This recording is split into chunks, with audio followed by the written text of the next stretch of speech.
ishlari bo'yicha qo'mita, O'zbekiston musulmonlar idorasi hamda UzReport TV taqdim etadi. Ezgulik, yaxshilik, xayr, saxovat va ibodat oyi Ramazon. Bu oy barcha musulmonlar uchun ma'naviy poklanish va asrlar davomida shakllangan qadriyatlarimizga intilish oyidir. Xush kelding, oylarning sultoni.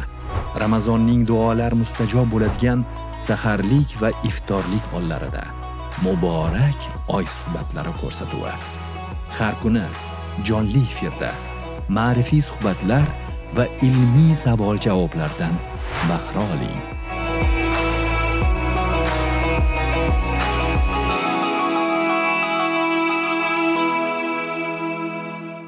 Assalomu alaykum aziz do'stlar, muhtaram tomoshabinlar, qadrli loyihamiz muxlislari, e'tiboringiz markazida yana muborak oy suhbatlari ko'rsatuvining navbatdagi soni. Ramazon oyi hammamizga muborak bo'lsin azizlar. Aynan mana shu fazilatli oyning so'nggi kunlarida xonadoningiz mehmoni bo'layotganimizdan juda ham xursandmiz.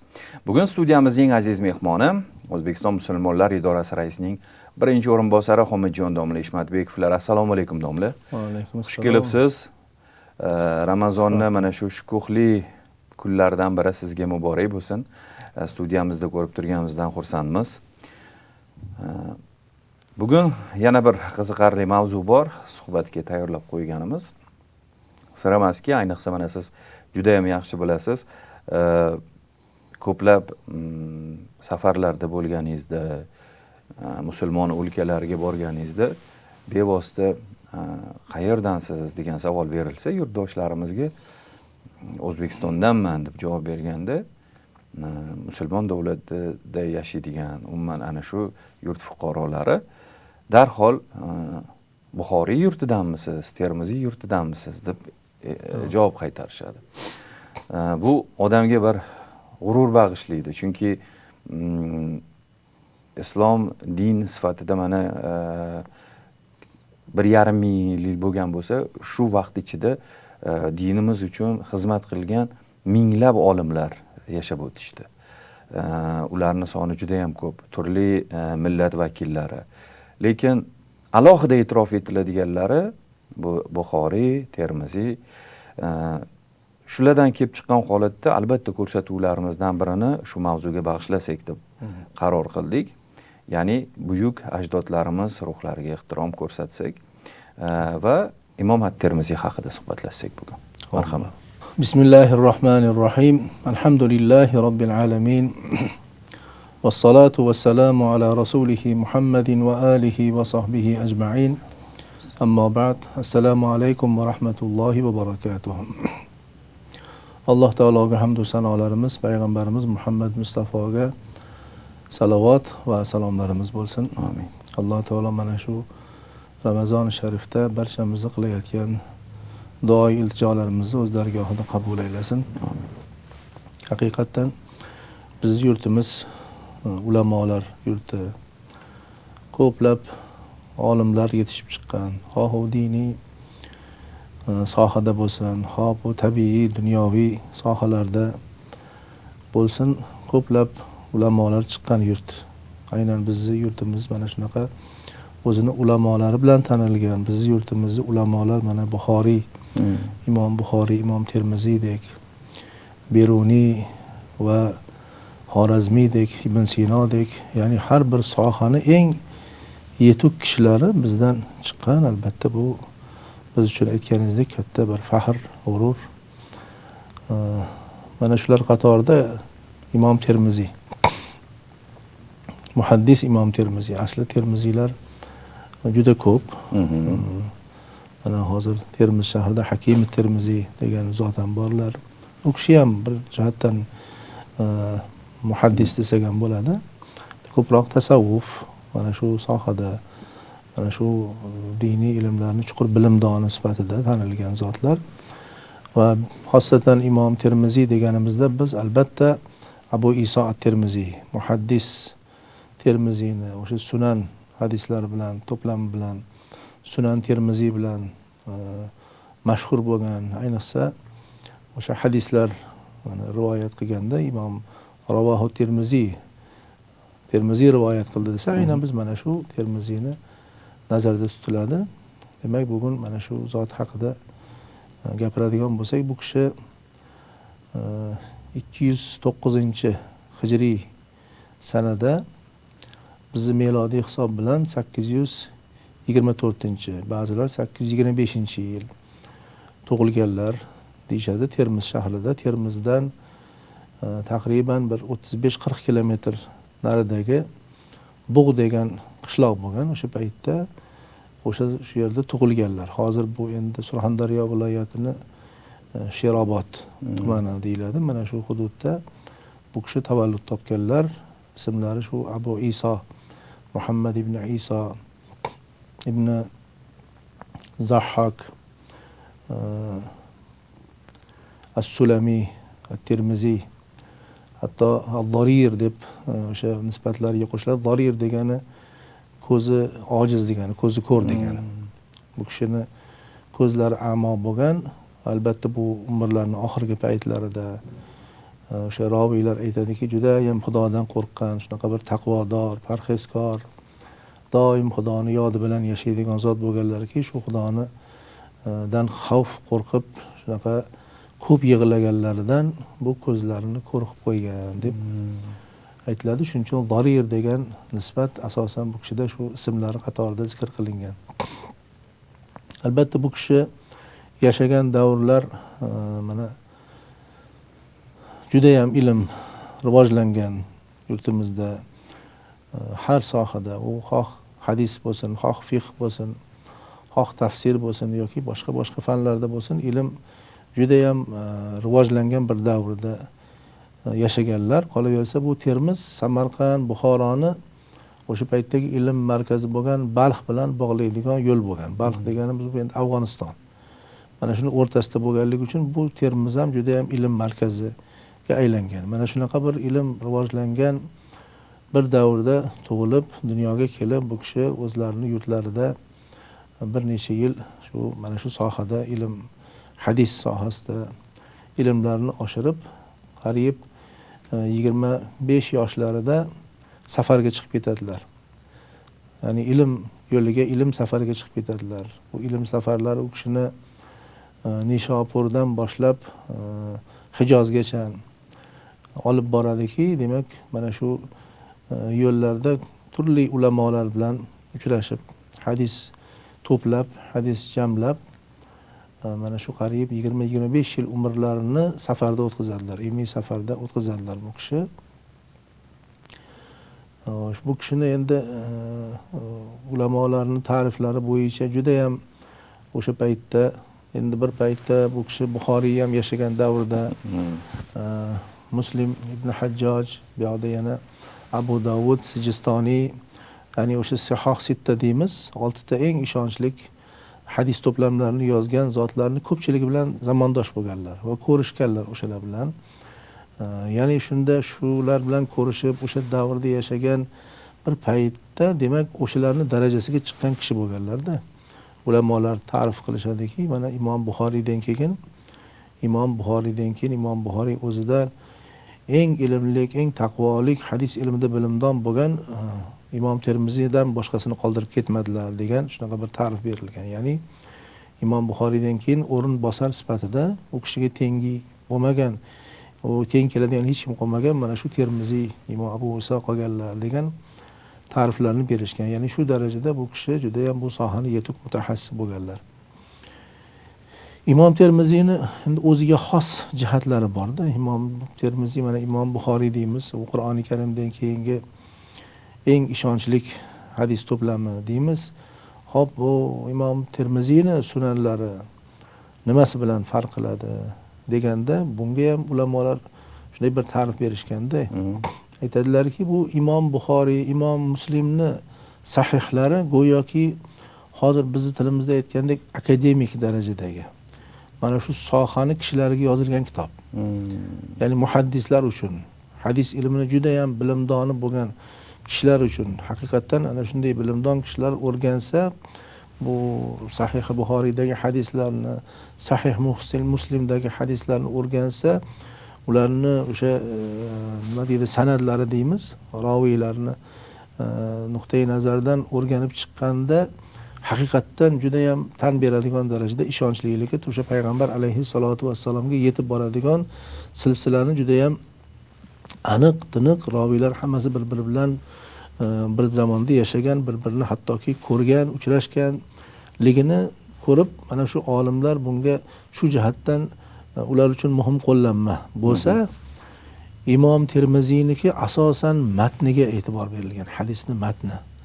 Ya'ni o'sha payg'ambar alayhisolamning so'zlari. Bu yerda unaqa haligi akademik darajadagi ilmi bo'lmagan, oddiy omi, oddiy xalq, oddiy insonlar uchun manfaatli bo'lgan hadislar to'plangan deyiladi-da. Farq shu yerda. Ya'ni bu ilmlik odamlar uchun qadrli bo'lsa, Imom Sahih Buxoriy bu avom uchun kerak bo'lgan. Ya'ni bizni hayotimizda, axloqimizda, ibodatimizda eng kerakli bo'lgan hadislarni jamlaganlar. Bu ommaga ko'proq foydalikroq bo'lgan. Mana shunisi bilan bu shuhrat topgan degan ta'riflarni berishganda. Sababi Imom Termiziy o'zlari aytadilar, o'sha shu kitoblarini ta'lifida aytadilarki, men keltirgan o'sha 3590 qancha ham hadis jamlangan shu Sunan Termiziyda hammasiga faqihlar amal qilgan. Ya'ni bir paytni o'zida nafaqat u hadisni o'sha roviydan eshitish, balki uni o'sha qaysidir zamonda qaysidir faqihlar shuni amaliyotda qo'llagan, amalga oshirgan. Ya'ni bunga amal qilinib kelayotgan hadislarni men jamladim deb aytadilar-da. Shuning uchun ishonch bilan aytadilarki, kimni uyida Sunan Termiziy bo'lsa, go'yoki shu uyda payg'ambar gapiryapti deganlar-da. Kimni uyida Sahih Termiziy bo'lsa, demak shu odamning uyida gapirib turgan payg'ambar bor ekan deganlar. Shu darajada o'zlarining kitoblariga baho berganlar. Chunki bu kitobni yozgandan keyin o'sha Hijoz, Xuroson, Iroq o'sha ulamolarga, mashhur ulamolarga taqdim qilgan ekanlar. Mana shu kitobni men yozdim, ko'rib beringlar deganda, ular ko'rib hammalar bir ovozdan buni juda ham yuqori baholashgan ekanda. Ana o'sha ishonchni boshqa ulamolardan ham olganlaridan keyin o'zlarining hadislariga shunaqa to'plamlariga baho berdilarki, shu kimni uyida sunan bo'lsa, go'yoki uning uyida tirik payg'ambar bor, gapirib turgan payg'ambar bor deganlar. Imom Termiziy mana Imom Buxoriyga shogird bo'lganlar. Bu kishi bilan Nishopurda uchrashganlar, ko'p bahs munozara qilishgan, ko'p narsani o'rganganlar, ayniqsa shu hadislarni sanadlari bo'yicha. Chunki Imom Buxoriy juda ham puxta, bu borada juda ham mutaxassis bo'lganlar. Mana shu jihatlardan bu kishidan ko'p narsani o'rganganlar, lekin bir jihati borki, Imom Termiziy hazratlari yuqorida aytganimizdek o'sha hadislarni faqihlar e'tirof etgan, faqihlar unga amal qilgan, ya'ni amaliyotda qo'llangan nuqtai nazardan bu kishini ham o'ziga xos bilimlari bor edi-da. Ya'ni o'sha Imom Buxoriy bilan o'tirib bahs munozara qilganda u kishi san'at tomonidan qaysidir darajada bu kishiga bir yo'l ko'rsatgan bo'lsalar, hadisning hikmati, ma'nosi, unga qilinadigan amal nuqtai nazaridan Imom Termiziy ham o'zlarining fikrlarini bildirganda Imom Buxoriy aytgan ekanlar-da, men sizdan ko'proq foyda olganimdan ko'ra boshda o'chiramiz. Siz mendan ko'proq foydalanganingizdan ko'ra men sizdan ko'ra ko'proq foydalandim degan ekanlar. Ya'ni go'yoki u shogirdlariga shunaqa katta baho beryaptilarki, sen mendan kelib foyda olmoqchi bo'lib kelding, aslida sendan ko'ra men ko'proq sendan foyda oldim degan gapni shunaqa katta baho bergan ekanlar-da.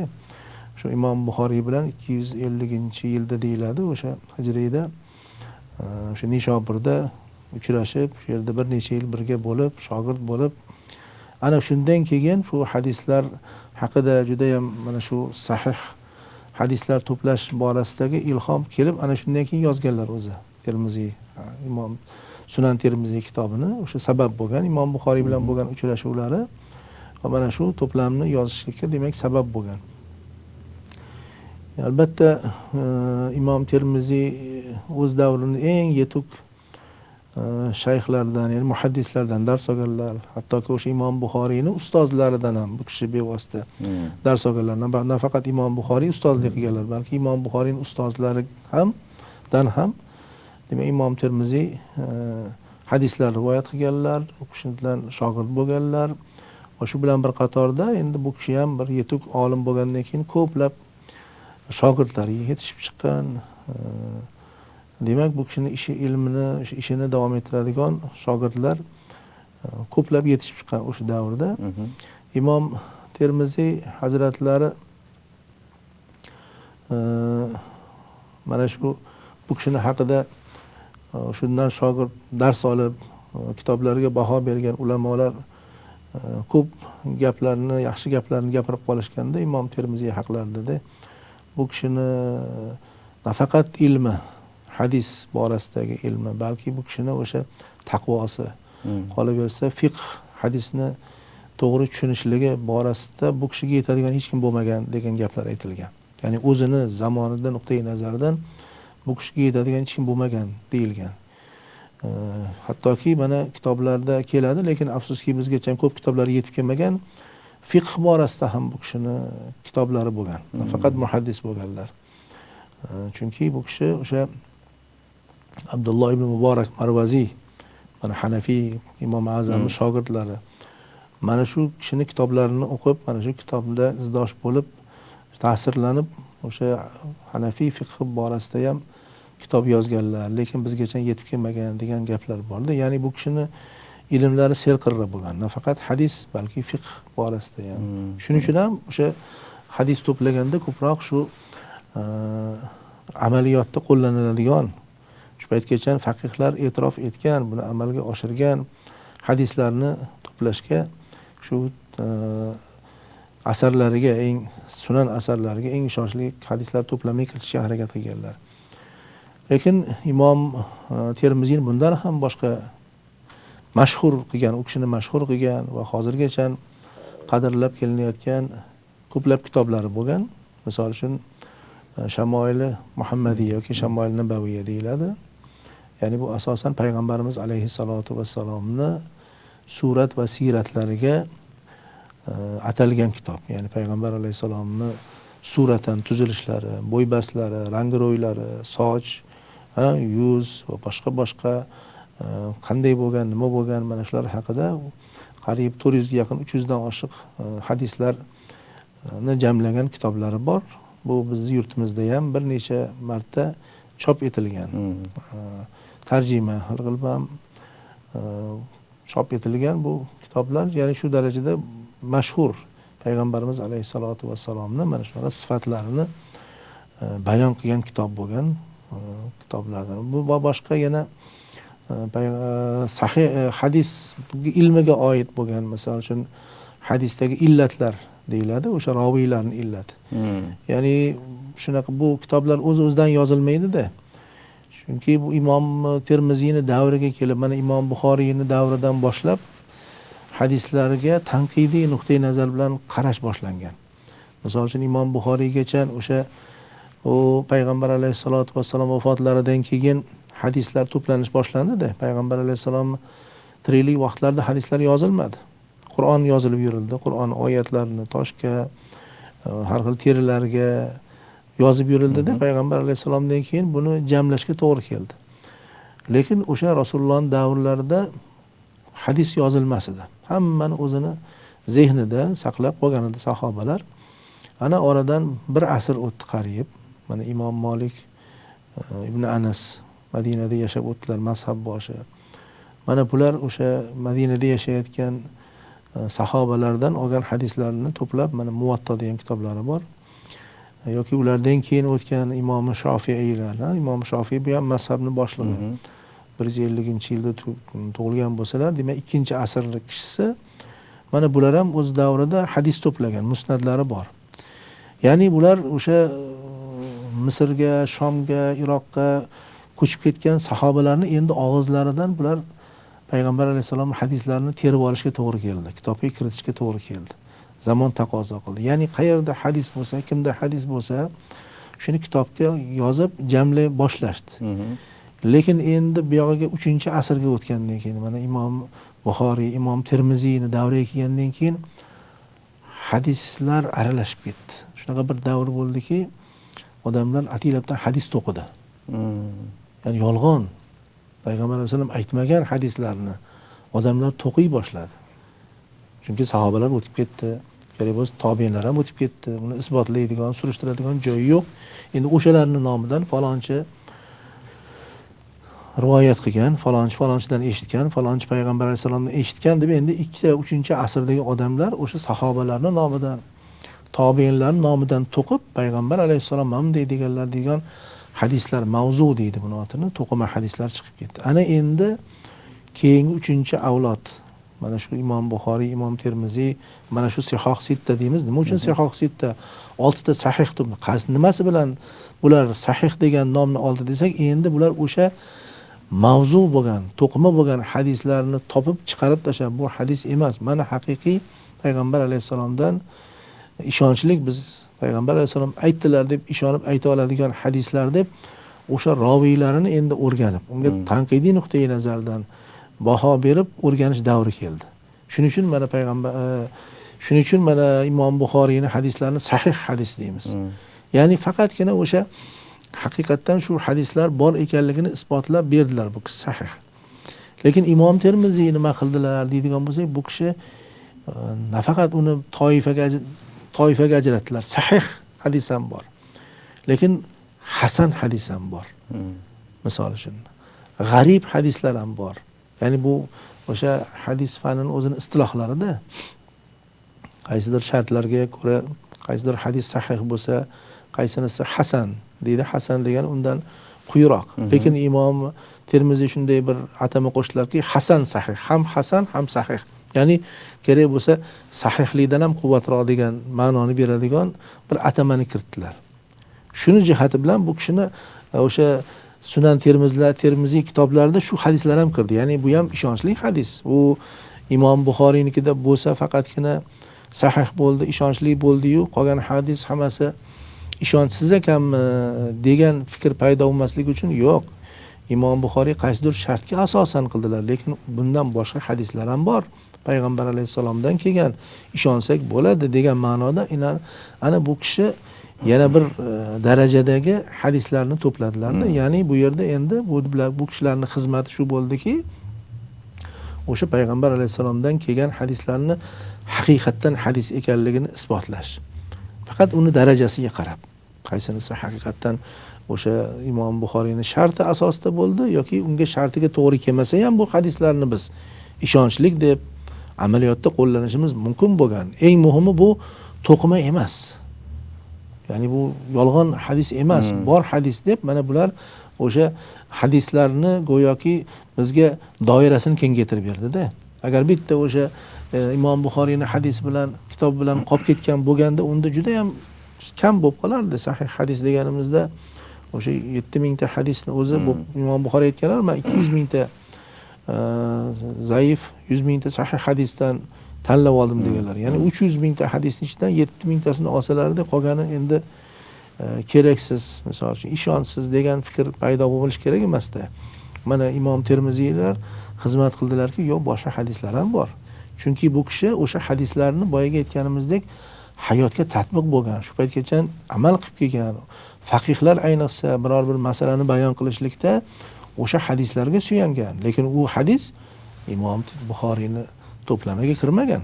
Bu degan so'z demak, bu Imom Buxoriy tan olmagan bo'lsa, bu hadis emas degan gap chiqmaslik kerak. Bu ham hadis. Chunki shu paytgacha amaliyotda kelyapti deb mana buni Imom Termiziy isbotlab berganlar. Shuning uchun ham bu kitobni ta'lif qilganlarida o'sha davrdagi ulamolar buni inkor qilmagan. Balki uni juda ham yuksak o'ringa qo'yishgan va shuning uchun ham bu o'sha 6 ta hadis, sahih hadis bo'lgan to'plamlarni qatoridan o'rin olgan. Ya'ni 4-chi darajasida turadi. Mana Imom Termiziyning xizmatlari asosan mana shu hadis borasida, hattoki bu kishini tafsir yozganlar degan o'sha kitoblarda keladi, lekin ming afsuski bizga ko'p kitoblar yetib kelmagan. Boyaga aytgandek fiqh borasida, tafsir borasida yozgan kitoblari yetib kelmagan, lekin ularning nomlari o'sha tarixchilarning kitoblarida o'rin olib qolgan. Bu kishi 70 yoshlarda vafot qilganlar. 279-hijriyda 892-yilda milodiy hisob bilan olganda vafot qilganlar. Hozir o'sha Sherobod tumanida o'zlari tug'ilgan qishloqda o'sha yerga dafn qilinganlar. Maqbaralari juda ham obod qilindi. Ayniqsa mana muhtaram yurtboshimizni tashabbuslari bilan keyingi paytda juda ham bunday zotlarni o'sha qadamjolarga e'tibor berilayotganligi asnosida Imom Termiziyni maqbaralari obod qilindi. Yonida masjid bor, yonida shunday bir kutubxona bor. O'sha yerga borib mutolaa qilish uchun. Qolaversa mana o'tgan yili 2024-yilni kuzida Termiz shahrida 1200 yilliklariga bag'ishlangan katta bir ilmiy xalqaro konferensiya bo'lib o'tdi. O'nlab ulamolar keldi, dunyoga mashhur olimlar keldi. U yerda o'sha konferensiya bo'ldi, borib qabrlari ziyorat qilindi. Bundan 35 yil oldin ham 1990-yilda ham Imom Termiziyni yubileylari bo'lgan. Unda ham 1200 yil. Mana bu yil ham 1000 nima deganda bu yilgi 2024-yildagi yubileyimiz bu milodiy hisob bilan hisoblaganda 1200 yil bo'lar ekan. O'sha paytda 35 yil oldin bo'lgan tadbirda u hijriy hisob bilan. Chunki hijriy hisob bilan qamariy hisob bilan bu shamsiy hisobni o'rtasida farq bor-da. Har yili 10 kun, 11 kundan farq qilganda, demak mana shuncha. Demak 1200 yil ichida bir 30 yil, 35 yillik farq bo'lar ekan. Shu nuqtai nazardan, demak o'sha 1200 yilliklari mana o'tgan yili nishonlandi. Albatta biz uchun aytganingizdek faxr. Hozir kungacha bu butun dunyoda islom bilim yurtlarida Imom Termiziyning asarlari qadrlab o'qib kelinadi. O'zimizda ham mana keyingi paytda Imom Termiziy xalqaro ilmiy tadqiqot markazi tomonidan sunan, mana shu sunanlari nafaqat tarjima, balki sharhi bilan chiqyapti. Biz hozirgi kunda alhamdulillah mana shu hadis sohasi bo'yicha mutaxassis olimlarimiz bor, ular ishlayapti-da. Mana shuni hozirgi kunda xalqimizga sharh qilib, akademik tarzda sharh qilib chiqara boshlashdi. Bir necha juzlari chiqdi. Sunan Termiziyni albatta bu bizni kelajak avlodimiz uchun, ma'naviyatimiz, ma'rifatimiz uchun juda ham muhim manba hisoblanadi. Albatta bu olimlarni, ulamolarni qoldirib ketgan asarlari biz uchun bebaho. Alhamdulillah hozirgi kunda bu zotlarga bo'lgan e'tiborlarni biz juda ham o'z o'rniga qo'yilayotganini ko'ryapmiz. Mana Imom Termiziy, Imom Maturidiy inshaalloh mana yaqinda Imom Maturidiy hazratlarini yubileylariga bag'ishlanib xalqaro konferensiya bo'lib o'tadi aprel oyida. Demak, yildan yilga bizda mana shunaqa olimlarimizni yana xotirasini tiklab, manbalarini o'rganib, xalqimizga yetkazib, xalqimizga qanaqa ajdodlar bizni yurtimizda yashab o'tganu, keyingi avlodlarimiz shularga qarab qadam bosishlari kerak degan ishlarga juda ham bu ijobiy o'zini albatta samarasini ko'rsatadi deb o'ylaymiz. Rahmat domla, o'zi hozir mana ajoyib bir o'sha davrga tushgandek bo'ldi. Eshitib turib mulohaza qildimda. Hozir mana ko'p aytilyapti. Najot ta'limda, najot ilmda prezident tomonidan shu tashabbus ilgari surilyapti. Va bizni diyorimizda yashab o'tgan har bitta o'sha ajdodlarimizni qarasangiz, juda ham fenomenal xotira va iqtidor, salohiyat egasi bo'lishganligiga guvoh bo'lamiz. Har bir sohada, masalan, o'sha siz so'z avvalida aytib o'tdingiz, Xorazmiyni deymizmi, Beruniy deymizmi, Ibn Sino deymizmi, mana din sohasida xizmat qilgan Buxoriy, Termiziy, Maturidiy, uni ko'p-ko'lar. Farg'oniy mana juda ham hamma yo'nalishda, hamma ilmda, tabiiy fanlar bo'ladimi, diniy fanlar bo'ladimi, hamma yo'nalishda shu faoliyat olib borgan ajdodlarimiz yorqin ajralib chiqishgan. mana hozir siz ayniqsa aytib o'tdingiz, butun mana 12 asrdan oshiq vaqt davomida shu vaqtgacha yozilyapti va bundan keyin ham yoziladi. Ya'ni payg'ambarimiz sollallohu alayhi vasallamning siyratlari haqida kitoblar yoziladi. Va har bir kitobda u kishi ta'riflanadi-da, ko'rinishlari, bo'y-bastlari, aytganingizdek, o'sha rang ro'ylari, bir xarakterlari hammasi va ularni aksariyatida o'sha Shamoil Muhammadiyadan yoki Shamoil Nabaviyadan foydalanishar ekan. Ya'ni aytmoqchimanki, shu qadar bir original bir yo'nalish bo'lgan, har bir masalan o'sha sahih 6 talik dedingiz-ku, o'shalar har bitta o'zini bir qo'shimcha yana bir men faqat hadis yig'dim bo'ldi emas, qo'shimcha yana bir foydali ummat uchun, mana kelajak avlod uchun foydali bo'lgan bir anaqa meros qoldirishganda. Bu faqat va faqat motivatsiya berish kerak deymizda, bolalarni, bugungi kun avlodlarini, bugungi kun egalarini o'sha ulardan bir motivatsiya olib xuddi shunday harakat qilishga majburlash kerak aslida. Nima uchun bizni ajdodlarimiz shunaqa insonlar bo'lgan, nima uchun hozir biz unaqa qilmaymiz? Chunki ijtimoiy tarmoqlarda, internet orqali ko'rsak, juda ham hayratga tushamiz-ku hozir ham. Qaysidir sohada kashfiyot bo'libdi, qaysidir sohada bir ochilish bo'libdi. Lekin mana shu ishlarning hammasi o'z davrini va hozirgi kungacha aytadigan bo'lsak, o'sha o'ziga yarasha kashfiyoti, o'ziga yarasha bir ulkan ilmiy ish desak, xato qilmagan bo'lamiz. Niyat qilamiz, bugungi avlodlarimizdan, yoshlarimizdan, kelajakda ham bizga o'rnak bo'ladigan ajdodlarimizga munosib bo'lgan shu farzandlar, zurriyotlar yetishib chiqadi. Umuman mana shu ustozlar deymizmi, yashab o'tgan ajdodlarda xalqni eng yaxshi ko'rgan narsasi bu savollar berib, o'zlarining ilmlarini bir chaqlab olish bo'lgan. Biz ham shu yoqimli an'anani davom ettirsak, Muborak oy suhbatlari ko'rsatuvini savol-javob qismiga o'tsak, agar ruxsat bersangiz, vaqtimiz qolganicha, xo'p, juda ham vaqtimiz ziq qolibdi, tugabdi vaqtimiz. Lekin mana bu yerda o'zi savol berganlarga ham 1-2 kun bo'lgan ekan. Shu savollarni ulgurganimizcha beraylik. Mavzumizga sal yaqinroq bo'lgani uchun. Assalomu alaykum, hurmatli boshlovchi va aziz domlalar. Savolim bor edi. Men fevral oyida ingliz tilidan imtihon topshirgan edim.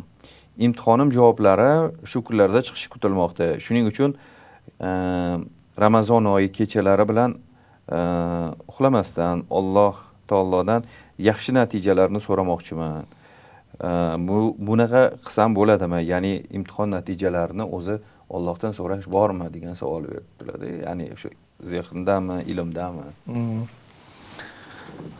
To'g'ri, biz hamma narsada Alloh taolodan yordam so'raymiz. Eng avvalo asli o'sha ishni bir boshlashdan oldin duo bilan bismillah deb Allohga tavakkal qilib boshlash kerak. Ishni qilib qo'ygandan keyin shu ishimni o'nglagin deyishlik qaysidir ma'noda avval qilib qo'ygan ishini keyin tavakkal qilishlik ham u noo'rin bo'ladi. Lekin endi bu imtihon bo'lgandan keyin inson har xil holatda bo'ladi. Misol uchun o'sha javobni yozayotgan vaqtida misol uchun shuni to'g'ri deb biladi-da. To'g'rimi? Imtihonni topshirganmiz ko'p paytda, biz talaba bo'lganmiz o'zimiz ham. Hattoki mana hozir test shaklida sizga variantlar beradi. 4 ta savolni qaysi biridir to'g'ri, o'zingizga shuni to'g'ri deb bilasiz. Balki u keyin natijasi ma'lum bo'lgandan keyin u noto'g'ri bo'lgan bo'lishi mumkin. Lekin shu paytda siz butun o'zingizni, o'sha bilmingizni, zehningizni ishga solib, mana shunisi to'g'ri deyishingiz mumkin. Endi bu yerda shu duo qilgan paytda shu qilganki, mana shu o'sha paytda to'g'ri deb topganlarim haqiqatan ilohim to'g'ri bo'lgan bo'lsin deb so'rasa bo'ladi. Endi xatosini yozib qo'ygan bo'lsa, uni to'g'rilab qo'yib bo'lmaydi. Xato yozib qo'ygan bo'lsa yoki o'zi ilmsiz bo'lib, o'tda tavakkal yozdida, keyin Xudodan mana shu natijamni yuqori qilib bergin desa, o'zi bo'lmaydi. Chunki o'zi harakat qilmasa-yu, o'zining ilmi bo'lmasa-yu, Xudodan uni to'g'rilab qo'ygin degan bilan u mantiqqa ham to'g'ri keladigan ish emas. Lekin ilmi bor, bilmi bor, u test topshirgan bo'lsa, balki shu paytda chalg'ib ketib qolish ehtimoli bor bo'lgan joy edi, lekin o'ziga ishonch bildirdiki, mana shu to'g'ri javobni yozdim deyapti. Shuni haqiqatdan ham Alloh taolo o'zing mana o'sha paytda to'g'ri bo'lgan bo'lsinki, ishim mana shu natijasi ijobiy bo'lsin deb yana Xudodan bir madad so'rayotgan bo'lsa, o'zi harakat ham qildi, ketidan duo ham qilyapti. Bu unda to'g'ri bo'ladi. Unda to'g'ri bo'ladi. Ya'ni o'sha meni to'g'ri deb topganimni haqiqatdan ham to'g'ri bo'lganligini o'zing o'nglab bergin degan ma'noda bo'lsa bo'ladi. Bugungi ko'rsatuvimizga shu mavzu qilib olganlarimiz, mana Buxoriy, Termiziy deymizmi yoki boshqa ajdodlarimizni ham o'sha ilmiy ishlari, kitoblarini boshiga qarasangiz, shunaqa bilan boshlashadi-ku, Allohning yordami bilan. Boshlagandan oldin yozibdi. Shuni aytmoqchiman-da. Endi buni kishi ham endi mana shu imtihonni topshirgan, agar o'sha ilmi bo'lib, haqiqatdan butun sa'y harakati, zehni, bilimini sarf qilib yozdi. Endi bu yog'i yana Allohga tavakkal, shu ma'noda o'sha ishlarni o'nglagin desa, unda to'g'ri bo'ladi. Xo'p, Abdurashid Vahobjonovdan kelgan savol. Assalomu alaykum domla. 5 mahal namozning farzlarini yolg'iz o'qiganda ovozini chiqarib o'qisa bo'ladimi? Yo'q, o'sha kunduz kuni maxfiy o'qilish kerak bo'lgan peshin asr namozlarini yolg'iz o'qiganda ham maxfiy o'qish shart. Lekin jahriy o'qish kerak bo'lgan bomdod, shom, xufton namozlarini jamoat bilan o'qiganda jahriy o'qish shart bo'lganini yolg'iz o'qiganda maxfiy o'qisa bo'ladi. Ya'ni o'sha jahriy zarur bo'lganini, shart bo'lganini maxfiy o'qish mumkin, lekin maxfiy o'qish shart bo'lganini jahriy o'qa olmaydi. Tushunarli. Xo'p, Guli Rashidova, bu yil 1 gram tillani narxi nech pul bo'ldi? Buni bizdan emas, o'sha bozordan so'rasangiz yoki internetda ham uni bilish juda ham oson. Vaqtimiz tugabdi. Domla, rahmat qiziqarli suhbat uchun. Juda ham boy ma'lumotlarga ega bo'lgan ko'rsatuv bo'ldi bugungi ko'rsatuvimiz. Chunki Buxoriy haqida ko'p eshitamiz, ko'p o'qiymiz, lekin Imom Termiziy haqida mana qancha o'qisak, qancha o'rgansak shuncha oz. Aytganingizdek, u kishini ham mana yubileylarda mana o'tgan yili juda ham kuchli ulamolar yig'ilishdi yurtimizda. Demak, mana bunaqa insonlarni, siymolarni hali meroslari o'rganilishda davom etadi. Ishtirokingiz uchun rahmat deymiz. Alloh ilmingizga, umringizga ziyodalik bersin. Ko'rsatuvimizning keyingi sonlarida albatta sizni ko'rishdan xursand bo'lamiz. Azizlar, ko'rsatuvimiz mehmoni O'zbekiston musulmonlari idorasi raisining birinchi o'rinbosari Xomadjon domla Ishmatbekov bo'ldilar. Alloh hammamizni qilayotgan ibodatlarimizni, tutayotgan ro'zalarimizni dargohida husni qabul aylasin. Ertaga yana UzReport TV telekanalida muborak oy suhbatlarining navbatdagi sonida ko'rishguncha xayr, salomat bo'ling.